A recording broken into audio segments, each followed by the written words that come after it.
Subscribe करें और देखें एक दिल दहला देने वाली हॉरर स्टोरी। बिना घबराए बेल आइकॉन प्रेस करना ना भूलें।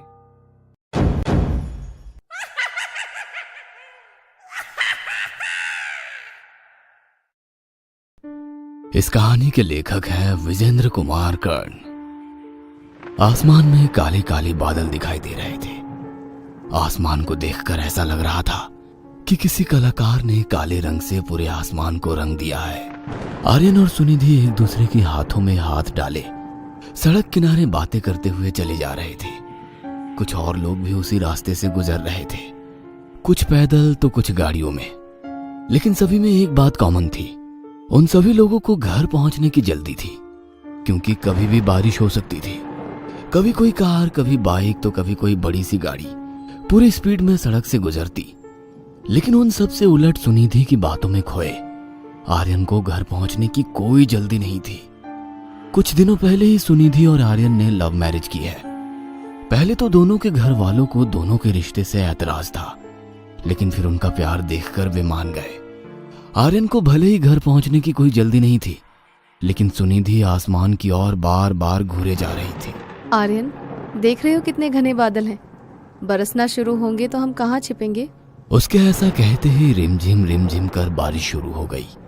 ऐसा लग रहा था कि बारिश भी इस प्रेम से भरे जोड़े को भिगोना चाहती है। ये लो, तुमने कहा और बारिश होनी शुरू हो गई। पल में ही छोटी छोटी बूंदें बड़ी बूंदों में बदल जाती है और तेज तेज बारिश शुरू हो जाती है। सुनिधि बारिश से छिपने के लिए इधर उधर जगह देखने लगती है, लेकिन आर्यन छिपने के मूड में बिल्कुल नहीं था। वो तो बाहें पसारे बारिश में खड़ा था। ये क्या कर रहे हो आर्यन? प्लीज कहीं शेड के नीचे चलो ना, नहीं तो सारे कपड़े गीले हो जाएंगे। देखो तो, मैंने चुन्नी भी नहीं ले रखी आज। क्यों छिपे हम कहीं? चलो ना भीगते हैं दोनों साथ। क्या आर्यन, तुम पागल तो नहीं हो गए? क्यों? मैं क्यों हो गया पागल? जब तुम छोटी थी तो क्या भीगती नहीं थी बारिश में? भीगती तो थी, लेकिन अब मैं बच्ची नहीं हूँ। अगर मैं तुम्हारे साथ इस तरह भीगूंगी तो लोग क्या कहेंगे? देखो जान, हम सबको इस पिंजरे ने कैद कर रखा है कि लोग क्या कहेंगे। हम सब अपने कई अरमान इस पत्थर के नीचे दबा देते हैं। जिंदगी कैद का नाम नहीं है, खुद के लिए जीना सीखो जान। सच कहो तो तुम्हारा मन नहीं कर रहा है देर तक भीगने का? जहाँ पानी जमा हो गया है वहां उस गड्ढे में उछलने का? अरे जैसे बचपन में उछलते थे, ये देखो ऐसे। आर्यन उसे उछल कर दिखाता है। सुनिधि उसे देखकर मुस्कुराने लगती है। हाँ आर्यन, हाँ, मुझे भीगना है देर तक तुम्हारे साथ। मुझे बच्चा बनना है फिर से, मुझे परवाह नहीं किसी की। सुनिधि सड़क किनारे जमा पानी के गड्ढे में कूदने लगती है। क्या कहूँ मैं, कितना मजा आ रहा है भीगकर। I am feeling out of the world. क्या मैं तुम्हें किस कर लूं? किस? अरे इतने लोग देख रहे हैं हमें, क्या कहेंगे वो? कहने दो उन्हें, मुझे किसी की परवाह नहीं। बारिश में भीगते दोनों सड़क पर चले जा रहे थे। लगातार बारिश होने के कारण सड़क पर कई जगह पानी भर गया था, लेकिन बारिश भी लगता था कि जिद पर अड़ गई है। वो बरसती ही जा रही थी, बरसती ही जा रही थी। वे दोनों अंदाजे से सड़क पर चले जा रहे थे, लेकिन तभी सुनिधि जोर से चीख पड़ी, आर्यन!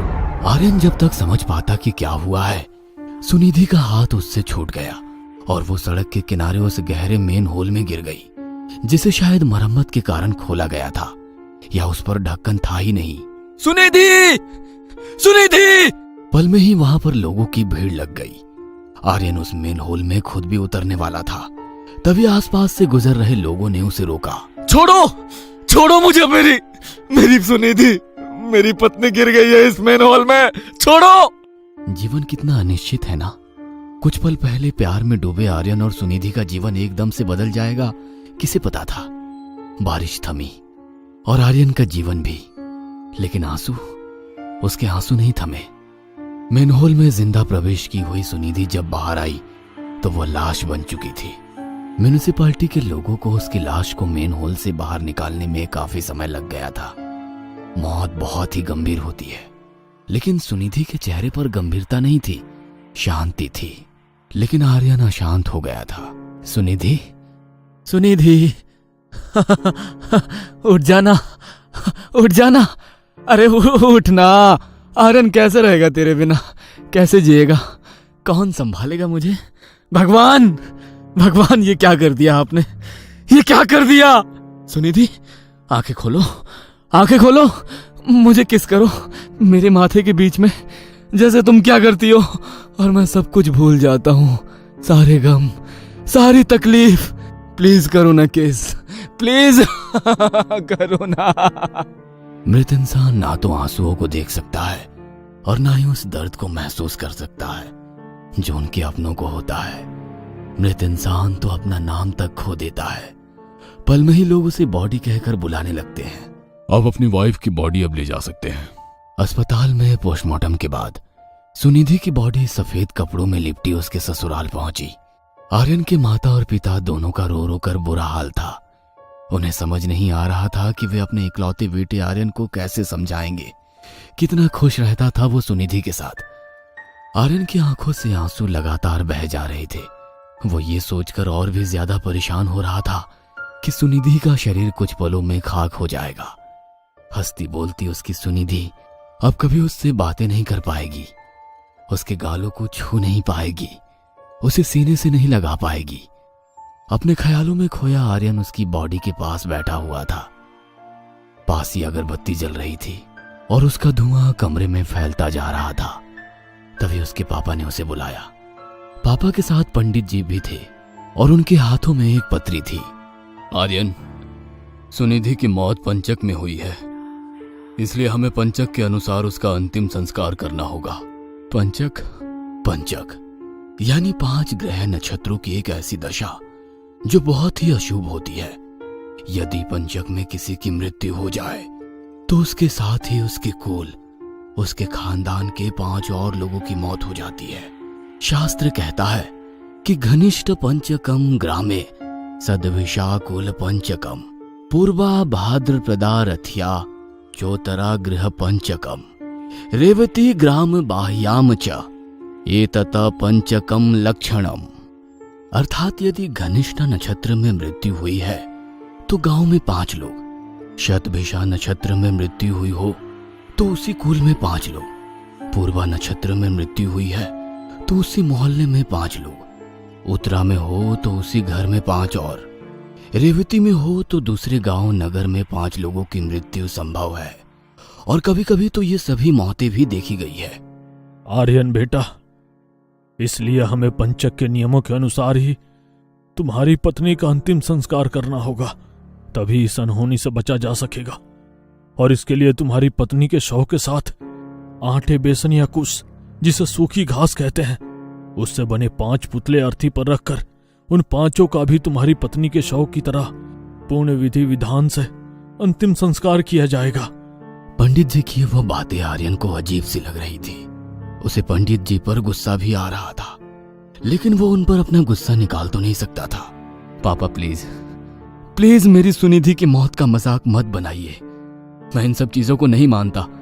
मेरी जिंदगी की सबसे बुरी चीज घटित हो चुकी है, अब क्या होगा? देखिए, मैं जानता हूं कि आप सब इन बातों को मानते हैं, लेकिन प्लीज मुझे इस अंधविश्वास में मत घसीटिए। इकलौते बेटे आर्यन की जिद के आगे उसके पिता झुक गए।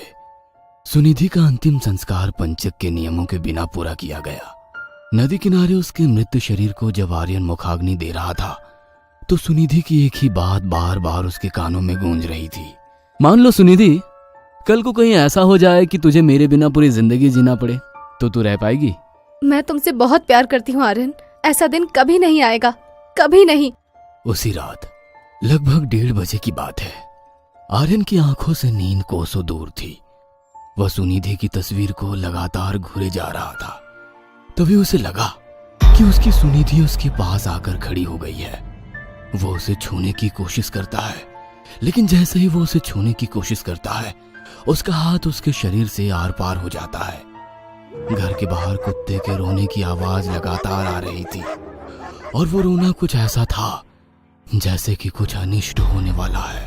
आर्यन बार बार सुनिधि को छूने की कोशिश करता है, लेकिन नहीं छू पाने के कारण वो झुंझला जाता है।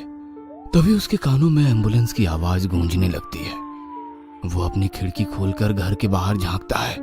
उसके पड़ोस वाले अग्रवाल अंकल को स्ट्रेचर पर लादकर अस्पताल ले जाया जा रहा था। अगली सुबह आर्यन के पड़ोस से जोर जोर से रोने की आवाज आ रही थी। आज सुबह अग्रवाल जी और उनकी पत्नी दोनों की मौत हो गई। आर्यन ने अपने पापा को यह बात अपनी माँ से कहते हुए सुना।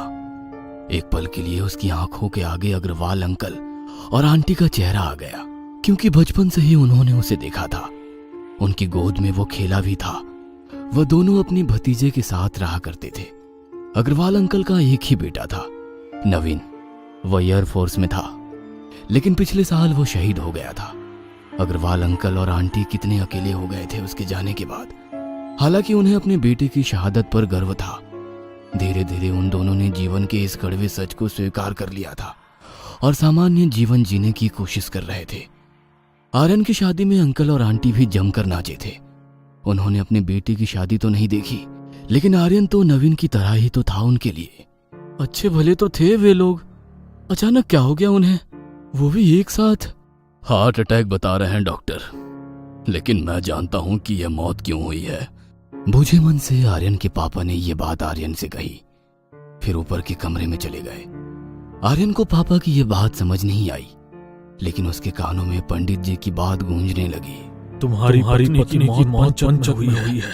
अगर पंचक के नियमों के अनुसार उसका अंतिम संस्कार ना किया गया तो 5 मौतें और होंगी, घर में, पड़ोस में, रिश्तेदारी में। पंडित जी की आवाज के साथ मोबाइल की घंटी की आवाज भी गूंज रही थी आर्यन के कानों में। पापा का मोबाइल लगातार बजे जा रहा था। पापा कहाँ हो आप? आपका फोन बज रहा है पापा। आर्यन घबराया हुआ सीढ़ियों से ऊपर जाता है तो उसे लगता है कि कोई उसके आगे आगे चल रहा है। उसे वो दिखाई तो नहीं देता, लेकिन उसे यह एहसास हो रहा था कि कोई उसके साथ ऊपर चढ़ रहा है। कौन है? तभी सुनिधि की तस्वीर जो दीवार पर टंगी थी वह नीचे गिर जाती है। उसे देख आर्यन की आंखों के आगे फिर से वही दृश्य घूम जाता है जब सुनिधि उस दिन मनहूस बारिश में मेन हॉल में गिर गई थी। वह एक बार फिर जोरों से चीखते हुए उसका नाम पुकारता है, सुनिधि! आर्यन भागकर सीढ़ियों से नीचे उतरता है, लेकिन तभी उसका पैर उसके पैरों में ही फंस जाता है। वह सीढ़ियों पर लुढ़कता हुआ नीचे गिरने लगता है। उसके सिर पर भयंकर चोट लगी होती है। उसके खून से उसके कपड़े के साथ पूरा फर्श भी भीग जाता है। स्ट्रेचर पर अर्ध बेहोशी की हालत में आर्यन पड़ा हुआ है। उसकी माँ और पापा बदहवास से स्ट्रेचर को पकड़े हुए भागे जा रहे हैं। सब कुछ धुंधला सा लग रहा है। पंडित जी की बातें अभी भी उसके कानों में गूंज रही है। तुम्हारी पत्नी की मौत पंचक हुई है।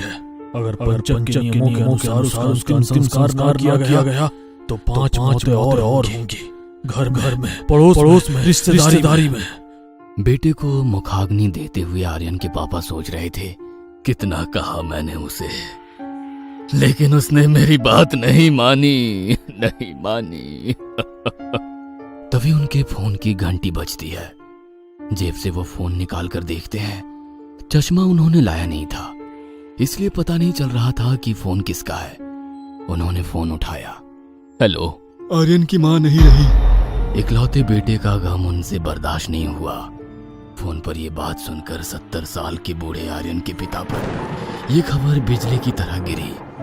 अभी पुत्र का अंतिम संस्कार हुआ नहीं था कि पत्नी की चिता तैयार हो गई। दोनों का अंतिम संस्कार कर पास के नदी में स्नान कर रहे आर्यन के पिता का न जाने कैसे पैर फिसल गया और वो नदी की तेज धार की चपेट में आ गए।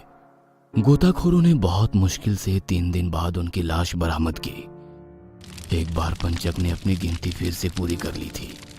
5 लोग मर चुके थे।